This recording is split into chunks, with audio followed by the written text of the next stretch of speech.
Khamenei is dead. 28শে ফেব্রুয়ারি US ইসরায়েলের জয়েন্ট মিলিটারি অপারেশনে ইরানের supreme leader Ayatollah Ali Khamenei নিহত হন এবং এর মধ্যে দিয়ে 86 বছরের খামেনি 36 বছর ধরে যে ইরানের মধ্যে এককভাবে রাজত্ব করছিল তার অবসান ঘটে।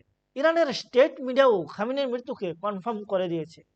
খামেনির মৃত্যু কনফার্ম হতেই একদিকে যেমন ইরানের সাধারণ মানুষ যারা ইসলামিক শাসনে অতিষ্ঠ ছিল তারা ইরানের তেহরানের মধ্যে আনন্দে উল্লাসে মেতে উঠেছে এবং স্পেন, অস্ট্রেলিয়া এবং জার্মানিতে থাকা ইরানিয়ানরা ইউএসকে ধন্যবাদ জানাচ্ছে, তেমনি অন্যদিকে এই নিউজ দিতে গিয়ে ইরানিয়ান অ্যাঙ্কার চোখ দিয়ে অশ্রু ঝরাচ্ছে এবং ইরানের মধ্যে 40 দিনের শোক এবং ন্যাশনাল হলিডে ডিক্লেয়ার করে দেওয়া হয়েছে।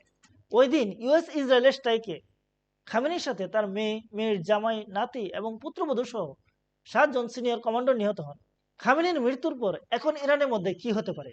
হয় ইরানের মধ্যে রিজিম চেঞ্জ হয়ে যেতে পারে এবং সেখানে একটি প্রো ইউএস গভর্নমেন্ট স্থাপন হতে পারে, যার ফলে ইরান নিজেকে নিউক্লিয়ার ক্যাপেবল কান্ট্রি হওয়ার পর থেকে সরে নিয়ে আসবে। নয়তো ইরানের মধ্যে খামেনি থেকে আরো বেশি কোনো এক্সট্রিম নেতা আসতে পারে, যার ফলে ইরান আরো বেশি অ্যান্টি ইসরায়েল এবং অ্যান্টি ইউএস কান্ট্রিতে পরিণত হবে। কিন্তু ইরানে পাওয়ার যদি পুরোপুরিভাবে একদিকে শিফট না হয় এবং ইরান যদি একটি পাওয়ার স্ট্রাগলে ফেসে যায়, তবে ইরানের অবস্থা ঠিক ইরাকের মতোই একটি ফেল স্টেটে পরিণত হবে।